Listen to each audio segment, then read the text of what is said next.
नमस्ते। हमारे साप्ताहिक कार्यक्रम प्रोफेसर अभय दुबे के साथ बातचीत में आपका स्वागत है।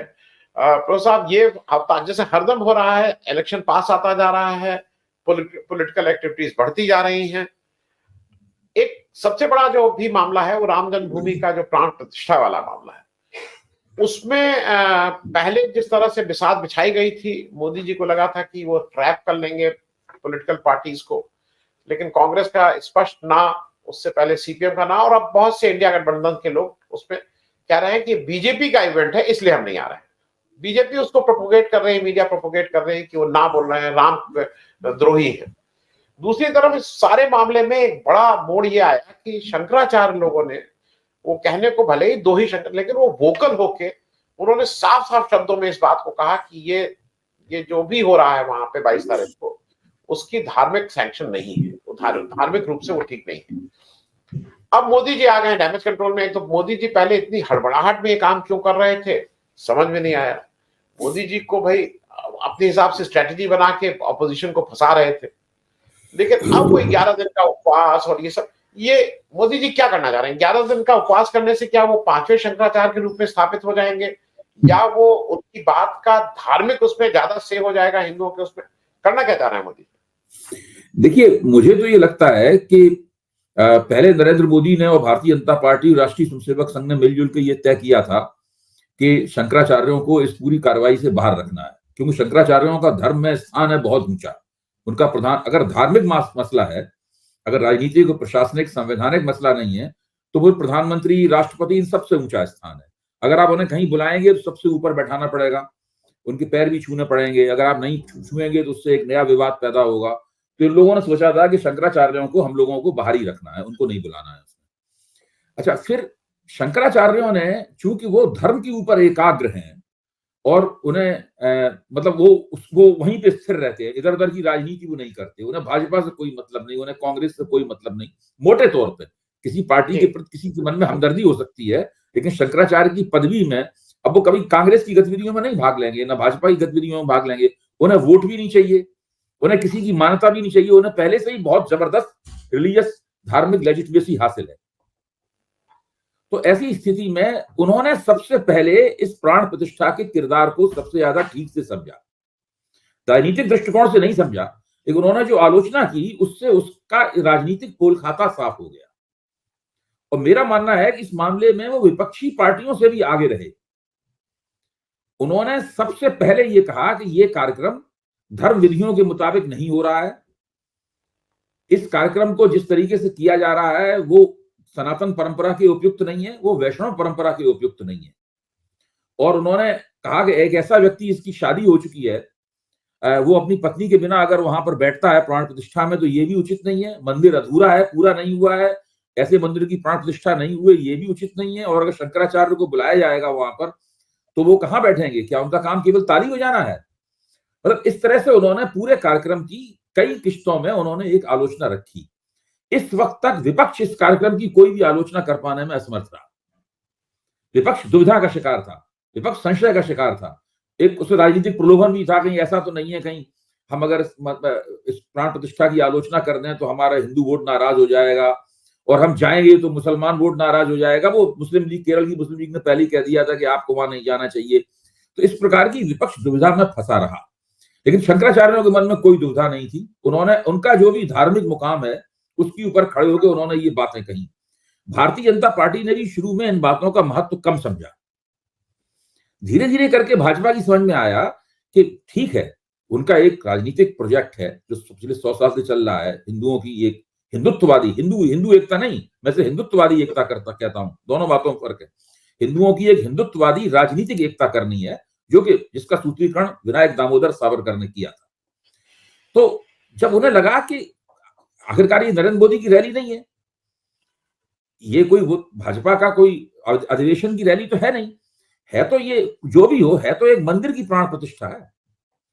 तब फिर उनको लगा धीरे धीरे करके कि कुछ ना कुछ हम लोगों की लेजिटमेसी का, हमारी वैधता का इसमें क्षय हो रहा है, और इससे विपक्ष को एक मौका मिल रहा है। और फिर जैसे ही विपक्ष ने शंकराचार्यों को हवाला देकर अपने आप को इस कार्यक्रम से दूर करना शुरू किया, और इस कार्यक्रम का जो राजनीतिक रूप है, जो भाजपा समर्थक, संघ समर्थक रूप है, उसके ऊपर उनका अटैक शुरू हुआ, वैसे ही आप तुरंत देखिए विश्व हिंदू परिषद सबसे पहले सक्रिय हुई और उसने शंकराचार्यों से मिलकर कुछ चिरौरी रौरी की होगी, कोई ऐंठने और लड़ने की ताकत दम तो है नहीं इनकी, वहां पर चिरौरी रौरी की होगी तो लोगों ने कह दिया भाई कि भाई हमें राम मंदिर से कोई दिक्कत थोड़ी ना, राम मंदिर खूब बनाइए, अच्छी बात है, बहुत बढ़िया बात है। लेकिन ये जो आप हमारा तो जो आप प्रक्रिया अपना रहे हैं उस प्रक्रिया पे हमारी आपत्ति है। इस तरह करके उस पहले उनके उन वक्तव्यों का इन्होंने इस्तेमाल करने की कोशिश की कि वो लोग राम मंदिर के पक्ष में, वो राम मंदिर के खिलाफ तो कभी भी नहीं थे। मेरा तो मानना ये है कि विपक्ष के नेता भी राम मंदिर के खिलाफ नहीं, विपक्षी पार्टियां भी राम मंदिर के खिलाफ नहीं है। जिस तरीके से जो ये पूरा राजनीतिक धर्म की आड़ में राजनीतिक प्रपंच रचा जा रहा है, हम सब लोग उसके खिलाफ हैं। तो उस पहले तो ये किया गया, फिर तुरंत लोगों को लगा इतना काफी नहीं होगा, तो उसके बाद फिर नरेंद्र मोदी ने अपना 11 दिन का उपवास घोषित कर दिया। अगर नरेंद्र मोदी को ये अनुष्ठानिक उपवास करना ही था तो ये कार्यक्रम में पहले से होना चाहिए था कि भाई आखिरकार वो देश के प्रधानमंत्री हैं, वो 11 दिन तक उपवास करेंगे हैं। अब इसको राम उपवास का नाम दे दिया गया है। राम उपवास कभी आपने सुना है? वैष्णव परंपरा में कोई राम उपवास नहीं होता है, टीवी में आ रहा है राम उपवास, तो उस रूप में ये सब हो रहा है। फिर वो मजीरे बजाते हुए दिखाए जा रहे हैं, तो पूरा का पूरा एक गोदावरी के तट पर और फिर काला राम मंदिर में ये सब जो किया जा रहा है, मेरा मानना यह है कि ये पूरा डैमेज कंट्रोल की कवायद है और भारतीय जनता पार्टी कहीं से भी कोई भी नुक्ता मिस नहीं करना चाहती यहां पर। इसलिए वो पूरी उसकी कोशिश है कि जो शंकराचार्यों ने जो आलोचना की है, उस आलोचना से उनकी जो धार्मिक वैधता का क्षय हुआ है और ये लग रहा है कि विशुद्ध राजनीतिक कार्यक्रम है, उसको किसी तरह उससे जो नुकसान हुआ है उस नुकसान को किसी तरह नियंत्रित करे। तो ये पूरी की पूरी कवायद चल रही है और मीडिया इसमें भरपूर पूरे उत्साह के साथ में भागीदारी कर रहा है। शंकराचार्यों ने जो बात कही थी उसको कम से कम दिखाया जा रहा है, टुकड़ों में दिखाया जा रहा है। वो क्लिप जो है वो सोशल मीडिया के ऊपर ही प्रचलित है, वहीं देखे जा सकते हैं और दिन रात सुबह से शाम तक नरेंद्र मोदी को दिखाया जा रहा है। आप सुबह टीवी खोलिए तब भी वो उनकी कोई ना कोई छवि दिखाई पड़ेगी, दोपहर में टीवी खोलिए तब भी वो मजीरे बजाते हुए दिखाई पड़ेंगे, शाम को टीवी खोलिए तब फिर उनका वो संकल्प कहते हुए लोगों को सुनाई पड़ेंगे। तो पूरी तरीके से मीडिया मोदीमय है और वो मोदी जी को इस कदर प्रोजेक्ट कर रहा है जो पिछले सारे रिकॉर्ड तोड़ दिए हैं सुबह मीडिया ने। मैं अभय जी, मैं एक दो चीजें दर्शकों को और अपनी जो मेरी समझ है आपसे के साथ शेयर कर लूं। राम मंदिर के खिलाफ तो मैंने देखा मुसलमान भी नहीं थे भाई। जब एक बार सुप्रीम कोर्ट का ऑर्डर आ गया तो उन्होंने मान लिया था कि ठीक है वहां बनेगा। मतलब राम मंदिर के खिलाफ तो मुझे कोई नहीं मिला जो राम मंदिर के खिलाफ। सही बात दूसरा है। ये जो दूसरा जो राम उपवास है भाई, विष्णु जी का एकादशी का उपवास होता था और बहुत से घरों में, आपके घर हमारे, उस समय चावल एक दिन उस दिन नहीं खाया जाता था और उसकी साइंटिफिक वजह थी कि भाई चावल को पचने में टाइम लगता है, इस तरह की बातें थी। अब वो विष्णु जी का उपवास होता था एकादशी का। लेकिन मुझे एक चीज लगती है, जो शंकराचार्य जी ने जो भी कहा, उन्होंने अपने धार्मिक प्रमुख मुखिया के रूप में अपनी जिम्मेदारी का निर्वहन किया है। उन्होंने किसी का नाम नहीं लिया। उन्होंने कहा फैक्चुअली ये नहीं होना चाहिए और उस फैक्ट पे वो कायम है। अब जरा एक चीज ये बताइए, इंडिया गठबंधन का ऐसा लगता है कि आज जो मीटिंग हो रही है उसमें करीब करीब मैं काफी सर्टेन हूं कि नीतीश जी का वो फॉर्मेलिटी है उसमें डिक्लेयर हो जाएगा संयोजक के रूप में। अब सीट शेयरिंग की भी काफी बात शुरू हो गई है। जो सबसे बड़ी चीज थी कि आम आदमी पार्टी कांग्रेस के बीच भी अब वार्ता शुरू हो गई है, कितना पे होगा क्या नहीं होगा वो अलग बात है। ये भी एक आपको लग रहा है कि जहां एक तरफ बीजेपी अभी भी अपने नैरेटिव को सेट नहीं कर पा रही है, इंडिया गठबंधन धीरे धीरे भले ही देर आयत दुरुस्त आयत की तरफ बढ़ रहा है। देखिए, पहली बात तो मैं कहूंगा, थोड़ा हो सकता है आपको मैं लगेगा कि मैं छीटा कशी कर रहा हूं। मुझे लगता है विपक्षी एकता कुछ अंदाज में हो रही है से लोग कंपनी बाग में सुबह टहल रहे हो। मतलब बुजुर्ग लोग जब कंपनी बाग में सुबह टहलते हैं तो बहुत ही धीमी गति से वो चलते हैं। उनको कोई चिंता नहीं होती कि एक कितने 5 मिनट में कितने कदम वो चल रहे हैं। उनका मकसद होता है कि थोड़ा बहुत शरीर को व्यायाम मिल जाए। एक तो इन लोगों की गति कुछ उस किस्म की है, एक तो इन्हें अपनी गति सुधारनी चाहिए और इतना ज्यादा समय गुजर चुका है कि अभी भी गति नहीं सुधारेंगे तो फिर ये पीछे चले जाएंगे। पहली बात ये। दूसरी बात यह है कि अगर गैर भाजपा विपक्ष की एकता का इतिहास लिखा जाएगा पिछले 10 साल का, तो उसमें नीतीश कुमार का नाम सबसे ऊपर होगा। ये नीतीश कुमार ही हैं जिन्होंने एनडीए से निकलने के बाद में पूरी तरीके से एनडीए की जो प्रासंगिकता थी, उस प्रासंगिकता को खत्म कर दिया। अब अकाली दल पहले ही निकल चुका था उससे, शिवसेना पहले ही निकल चुकी थी। तीसरी बड़ी पार्टी थी जनता दल यूनाइटेड, जो कि सरकार में भी थी है। उसने बाहर निकलने के बाद में एनडीए को, पुराना अटल बिहारी वाजपेयी और अडवाणी के जमाने का एनडीए नीतीश कुमार के बाहर निकलने से खत्म हो गया। अब ये जो एनडीए बचा है केवल नाम का एनडीए है, आप कंकाल रह गया है, उसकी आत्मा और शरीर तो उसमें कुछ है ही नहीं उसके अंदर एनडीए में। अगर भाजपा को 10 सीटों की जरूरत पड़ी बहुमत पूरा करने के लिए, तो बाकी तमाम पार्टियां मिलकर 10 सीटें नहीं मुहैया करा सकती हैं। मुझे लगता है कि ये 3-4 सीटें ही कितनी सीटें जीतेंगे मुझे इसमें बहुत संदेह है। ये भाजपा को अपना वोट तो दिलवा सकते हैं लोग, जो कुछ भी उनका छोटा मोटा वोट है, लेकिन खुद कोई सीट जीतना इन लोगों के बस की बाहर की बात है। तो नीतीश कुमार को तो पटना में मीटिंग हुई थी उसी में उनको संयोजक घोषित कर देना चाहिए था। अगर ये कर देते तो ये बहुत, उसके बाद से जो दिक्कतें आई हैं पूरी विधानसभा चुनाव की मुहिम के दौरान भी, वो सारी दिक्कतें नहीं आती। ये इन लोगों ने गलती की थी, अब इस गलती को ये लोग, मुझे लगता है कि कल ही सुधार लेंगे। अच्छा, और नीतीश जैसे ही संयोजक बने, और ऐसा समझा जाता है कि नीतीश संयोजक बनेंगे और मल्लिकार्जुन खड़गे शायद चेयरपर्सन या सभापति बन जाएंगे इस मोर्चे के, तो वो एक अच्छी जोड़ी होगी। और अभी भी, पहले भी नीतीश कुमार जो गतिविधियां कर रहे थे उसमें भी मेरे ख्याल से कांग्रेस और मल्लिकार्जुन खड़गे की सहमति थी। यानी जब इंडिया गठबंधन बनने से पहले जो उन्होंने तमाम देश भर में घूम के गतिविधियां की थी, उसके पीछे भी कांग्रेस की सहमति थी, मैं ये मानता हूं। और कांग्रेस चाहती थी कि इस तरह की गतिविधियां नीतीश कुमार करें। पता नहीं कांग्रेस ने क्यों पटना मीटिंग में ही इस काम को कर दिया। इसको कांग्रेस को भी सोचना चाहिए कि उन्होंने इस काम को करने में देर क्यों की। पटना में नहीं करते तो अगली बारी मीटिंग जो हुई थी उसमें कर देते, तो वो भी नहीं किया। बहरहाल, अब नीतीश कुमार जैसे ही संयोजक बनते हैं, वैसे ही मुझे लगता है कि वो फिर न्यूनतम साझा कार्यक्रम और जो मोर्चे का ढांचा है उसका कील कांटा दुरुस्त करने का काम वो तेजी के साथ करेंगे, और उससे पूरी विपक्षी एकता जो है, जिस तरह होनी चाहिए थी उस तरह पूरी तरीके से पटरी पे आएगी। जो सीटों के तालमेल का सवाल है वो तो पहले से ही लोग कर रहे हैं, और मुझे लगता है कि वो ठीक चल रहा है। मुझे उसमें कोई दिक्कत नहीं लग रही है। मुझे लग रहा है कि बिहार में तकरीबन हो ही गया है, महाराष्ट्र में कोई खास दिक्कत नहीं है, दिल्ली में भी फार्मूला तय हो गया है, केवल औपचारिक घोषणा होनी बाकी है। पंजाब में भी जो प्रगट सिंह का आपने बयान देखा होगा, तो वो बयान बड़ा दिलचस्प है। मैं आपका ध्यान उस तरफ, प्रगट सिंह ने कहा भाई देखिए, पंजाब में पहले नंबर की पार्टी आम आदमी पार्टी है, दूसरे नंबर की पार्टी कांग्रेस है, तीसरे नंबर की पार्टी अकाली दल है, और चौथे नंबर की पार्टी भाजपा है। ये बेतुकी बात है कि पहले और दूसरे नंबर की पार्टी मोर्चा बना के चौथे नंबर की पार्टी से लड़े। इसकी कोई तुक नहीं है। पंजाब एक अलग तरह का प्रांत है। सारे देश में भाजपा की सरकार है, लेकिन पंजाब में न सरकार है न सरकार बनने की संभावना है। इसी तरह कांग्रेस की सरकार होती थी लेकिन पंजाब में नहीं होती थी। तो पंजाब एक अलग तरह की है। यहाँ की परिस्थितियों को ध्यान में रख के ही लोकसभा चुनाव के लिए बिसात बिछाई जानी चाहिए। ये प्रगट सिंह का कहना था। मुझे उनकी बात बहुत तर्कपूर्ण लगी प्रगट सिंह का। ठीक बात है। हाँ। तो पंजाब में लगता नहीं है कि कोई समझौते की उन लोगों को आवश्यकता है। अगर हो गया तो ठीक है, और अगर नहीं हो गया तो अभी वो ठीक है।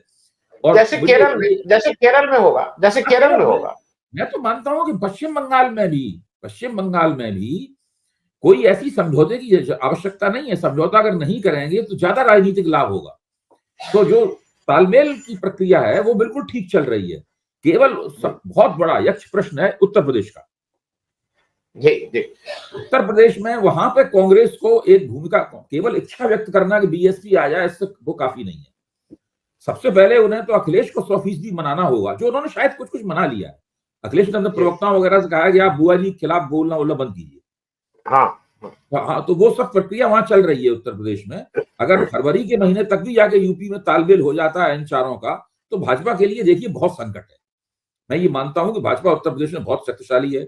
उसके पास बहुत ही, आज पिछले 10 साल में जो सामुदायिक आधार भाजपा ने जमा किया है वो बड़ा अभूतपूर्व है। कांग्रेस जब अपने शिखर पर हुआ करती थी तब उस तरह का आधार कांग्रेस का हुआ करता था। लेकिन अगर राष्ट्रीय लोकदल, बहुजन समाज पार्टी, कांग्रेस और समाजवादी पार्टी एक साथ हो जाते हैं और उनके बीच में सीटों का तालमेल हो जाता है, तो भाजपा को कम से कम 30-35 सीटें अपनी छिनवाने के लिए तैयार रहना चाहिए। क्योंकि बहुत मुश्किल है। मैं ये नहीं कह रहा हूं कि वो लोग 60-70 सीटें जीत जाएंगे और भाजपा के पास 15-20 सीटें रह जाएंगी, ये मैं नहीं कह रहा हूं।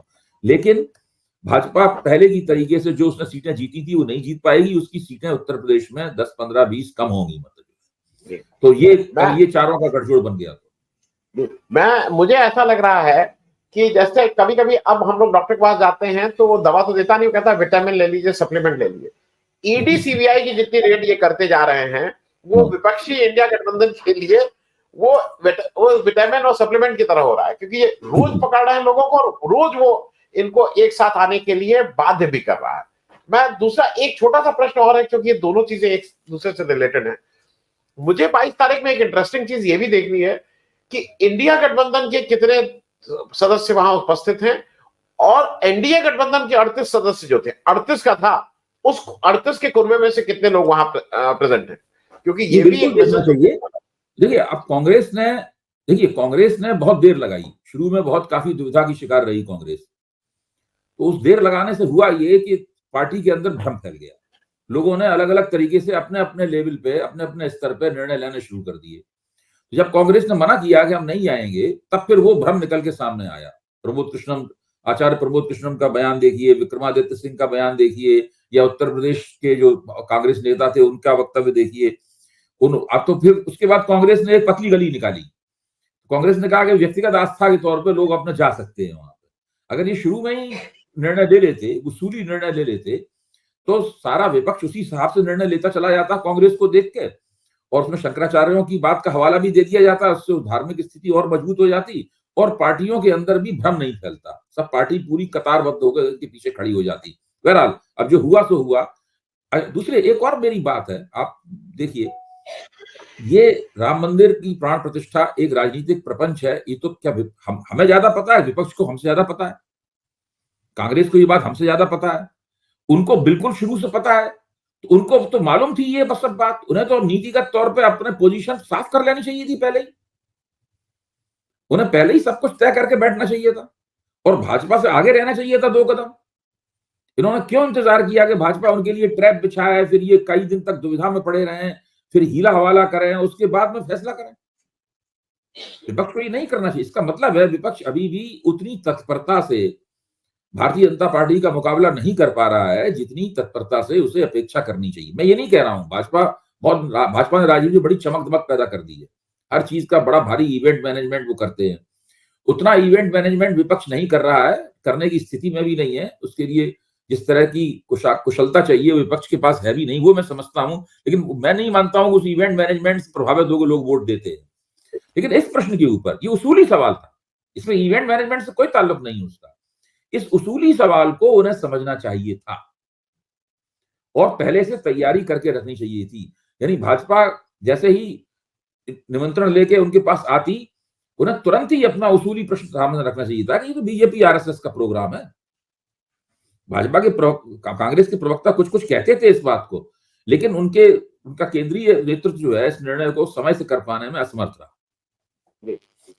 मैं अब इस पे एक, क्योंकि ये सारी चीजें रिलेटेड है, महाराष्ट्र में एक बड़ा डेवलपमेंट हुआ, बहुत प्रतीक्षित एक उनका स्पीकर साहब का अंत में निर्णय आ गया।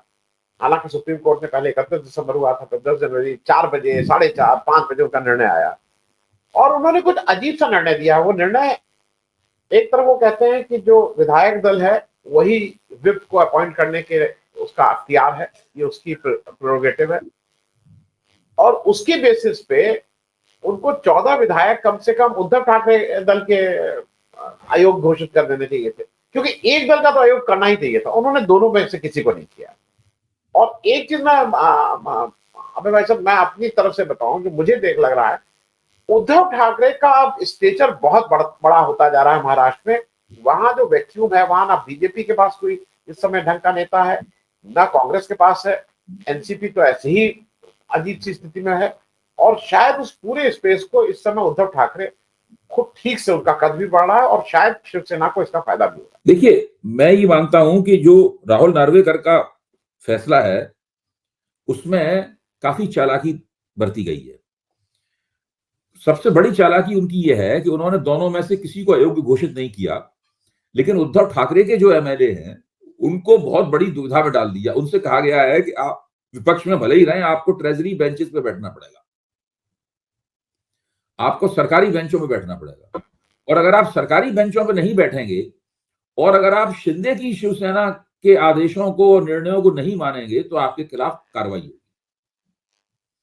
यानी उद्धव ठाकरे के एमएलए को मजबूर कर दिया है कि वो शिंदे के व्हिप को माने। इस तरीके से एक तरह से उन्होंने उद्धव ठाकरे की एमएलए को शिंदे के गुट में मर्ज कर दिया है। आप देखिए ना, ये आपको कभी आपने देखा ऐसा कभी हुआ हो? अगर वो किसी एक गुट को, अगर वो उद्धव ठाकरे के एमएलए के विधायकों को उनकी सदस्यता खारिज कर देते तो फायदा इतना नहीं होता। इससे तो उन्होंने पूरी तरीके से भाजपा के नेतृत्व में जो महायुति चल रहा है उसमें शिंदे के नेतृत्व में पूरी पार्टी को व्यवहारिक रूप से दे दिया है। अब उद्धव के एमएलए उद्धव की लाइन नहीं मान सकते। अगर उन्हें अपनी विधायकी बचानी है, उनको शिंदे की लाइन माननी पड़ेगी। ये है इस पूरे चालबाजी इसके अंदर जो हुई है, ये बड़ी जबरदस्त चालबाजी हुई है। मैं क्योंकि एक चीज और थी जो इसी तरह की वर्डिक्ट्स है, वो न्यायालय की वर्डिक्ट्स है। मुझे लगता है कि बिल्किस बानो को अंतोगत्वा कहीं ना कहीं न्याय तो मिला ही। 2-2.5 वर्ष लग गए उस न्याय को मिलने में। लेकिन सुप्रीम कोर्ट ने जो इस बार कहा है, उन्होंने अपने सुप्रीम कोर्ट के जजेस को बहुत ठीक से फटकारा है। और वो भाई साहब हैं जस्टिस विक्रम नाथ, जो चीफ जस्टिस की लाइन में लगे हैं, हिंदुस्तान के चीफ जस्टिस ऑफ इंडिया होने जा रहे हैं। अगर मतलब मैं ऐसी आपकी समझ से जानना चाह रहा हूं, अगर उनको इतनी बेसिक समझ नहीं थी जो वो कह रहा है सुप्रीम कोर्ट की, ये तो भाई इस यहाँ का मामला ही नहीं था, ये इसको प्लीड ही नहीं कर सकते थे। मैं इस पे भी जरा एक आपकी टिप्पणी चाहूंगा, क्योंकि वो 4-5 महिलाएं का लड़ी नहीं होती। अब जी वो 4-5 महिलाएं लड़ी नहीं होती तो शायद आज ये न्याय नहीं मिल पाया होता। नहीं, आप बिल्कुल ठीक कह रहे हैं। मैं एक दूसरी बात उठाना चाहता हूँ, मतलब we are on the same page on this issue. मैं दूसरी बात उठाना चाहता हूं। मैं ये कह रहा हूं कि भारतीय जनता पार्टी में एक ये प्रवृत्ति निकल के आई, इससे जिसकी मुझे उनसे उम्मीद नहीं थी। चाहे हिंदू हो या चाहे मुसलमान हो, स्त्रियों पर जब यौन अत्याचार होता है तो भारतीय जनता पार्टी तत्परता के साथ उनके बचाव में सामने नहीं आती। आप ठीक है, साक्षी मलिक के साथ में और महिला पहलवानों के साथ में उस तरह की घटना नहीं हुई जैसी बिल्किस बानो के साथ घटना हुई थी। लेकिन इस दोनों बातों में एक चीज कॉमन है, एक चीज मुश्तरका है दोनों बातों में, कि दोनों के ऊपर खिलाफ यौन अनाचार हुआ। एक में अदालत ने सजा दी, दूसरे में पुलिस ने मामला दर्ज किया बृजभूषण शरण सिंह के खिलाफ। लेकिन आज तक भारतीय जनता पार्टी ने न तो बिल्किस बानो की रक्षा करती हुई नजर आई और न ही वो साक्षी मलिक और दूसरे महिला पहलवानों की रक्षा करती हुई नजर आई। अब सुप्रीम कोर्ट ने इसके पक्ष में फैसला दिया है, बिल्किस बानो के पक्ष में बिल्कुल ठीक फैसला दिया है। लेकिन अब बताइए, तो साक्षी मलिक, ये मैं देखता हूं कि ये एक सिलसिला है। ये भारतीय जनता पार्टी की बड़ी जबरदस्त समस्या है कि अगर उनका कोई बंदा, उनका कोई नेता, उनके किसी संघ के किसी संगठन से जुड़ा हुआ कोई व्यक्ति है और वो इस तरह के मामलों में शामिल पाया जाता है, उसके खिलाफ कानूनी केस भी स्पष्ट रूप से, ऐसे बात नहीं केवल आरोप लगाया गया। सवाल ये नहीं है हमने और आपने मिलकर, भाजपा के आलोचक हैं, उन्होंने कोई आरोप लगा दिया है, जबकि बिल्कुल पुलिस ने जांच करके केस भी स्थापित कर दिया। बिल्किस बानो के मामले में चल के उनको सजा भी हो गई, सजा काट भी रहे थे। तो जिस तरीके से फ्रॉड किया गया पूरा का पूरा, गुजरात सरकार भी उस फ्रॉड में शामिल है। सबको अब देखिए महाराष्ट्र सरकार क्या करती है। अब तो शिंदे साहब मजबूत मुख्यमंत्री हो गए। देखिए शिंदे साहब क्या क्रांति करते हैं, बिल्किस बानो को, बिल्किस बानो के जो अपराधी हैं उनको छोड़ते हैं या उनको जेल में रखते हैं। ये भी तो अब सुप्रीम कोर्ट ने बॉल जो है वो महाराष्ट्र सरकार के पाले में भी तो फेंक दी है। तो अभी इस महाराष्ट्र सरकार का रवैया भी निकल के आएगा, तब उस पर भी हम लोगों को गौर करना पड़ेगा। मेरा तो मानना यह है कि फिर वहां महाराष्ट्र सरकार से बिल्किस बानो के अपराधियों को राहत मिलेगी। जी। मैं एक चलते एक अंतिम बात और कह लूं मैं, क्योंकि मुझे थोड़ा सा किसी से बात हुई है, ये state to state remission policy अलग अलग है, मतलब ये छोड़ने की पॉलिसी अलग है।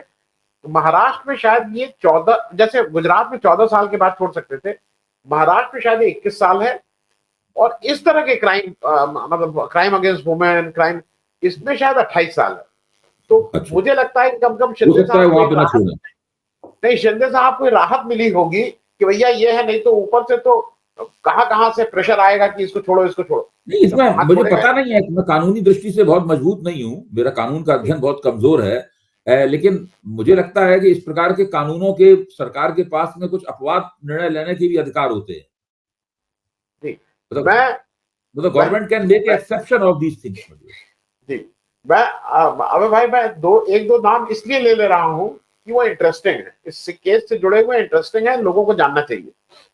एक नाम है जस्टिस वीके तहलियानी का, तहलील रमानी का। ये वो जस्टिस हैं जिन्होंने महाराष्ट्र में जब सेशन कोर्ट से इनको सजा मिल गई तो हाई कोर्ट में 2011 में उसको इन्होंने सजा को बरकरार रखा। उसके बाद ये चली आई इनको मद्रास हाई कोर्ट, वहां चीफ जस्टिस थी। ये वही हैं जिनको इन लोगों ने मेघालय भेजने की बात पेशकश की थी एज चीफ जस्टिस, और जिन्होंने फिर इस्तीफा दिया था, और उस समय इनको तंग किया गया। ये 2019 में जब नए नए आए थे। दूसरा मैं एक और नाम याद दिला दूं, जो जब गुजरात हाईकोर्ट में ये लोग गए, ये जो 11 कल्प्रिट्स हैं जो सजा याफ्ता थे, तो गुजरात हाईकोर्ट ने कहा था कि नहीं, हम ये इसको नहीं सुन सकते, ये हमारा मामला नहीं। तो उसकी रिव्यू पिटीशन लेके ये सुप्रीम कोर्ट आए। सुप्रीम कोर्ट में जो जज साहब, दो जज में जो एक जज साहब थे जस्टिस विक्रम नाथ, वो उससे पहले उत्तर प्रदेश से गए हैं, इलाहाबाद हाईकोर्ट के हैं। उसके पहले वो चीफ जस्टिस गुजरात हाईकोर्ट रहे थे। बिना रेफरेंस के, बिना कोई बात कहे, मैं एक बात सिर्फ इसलिए बता दे रहा हूं कि क्या है, लोगों को पता होना चाहिए। इनकी पत्नी संगीता श्रीवास्तव जी हैं। संगीता श्रीवास्तव जी इस समय इलाहाबाद यूनिवर्सिटी की वाइस चांसलर है। वो होम साइंस की टीचर थी, इलाहाबाद विश्वविद्यालय की वाइस चांसलर है। 2 वर्ष पहले जब वो वाइस चांसलर बनी, उसके बनने के 2-4 महीने बाद ही इन्होंने लिखित कंप्लेंट की कि जो अजान होती है उससे इनको सुबह उठने में दिक्कत है, उनकी नींद में खलल पड़ता है। मैं ये बात इसलिए कह रहा हूं क्योंकि माइंडसेट की भी बात है। विक्रमनाथ साहब ने अपने ऑर्डर में लिखा कि मतलब अंडर एक्सट्रीम सर्कमस्टेंसेस ये ट्रांसफर हुआ था, लेकिन ये गुजरात केस कर सकता है।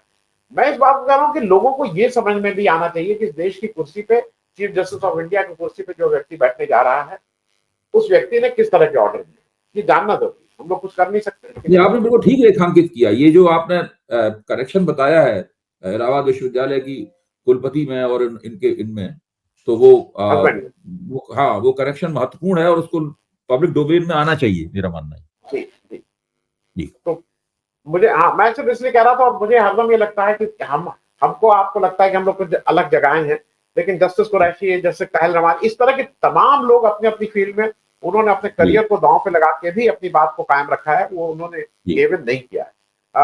इस चर्चा में भाग लेने के लिए बहुत बहुत धन्यवाद प्रो साहब, थैंक यू सो मच।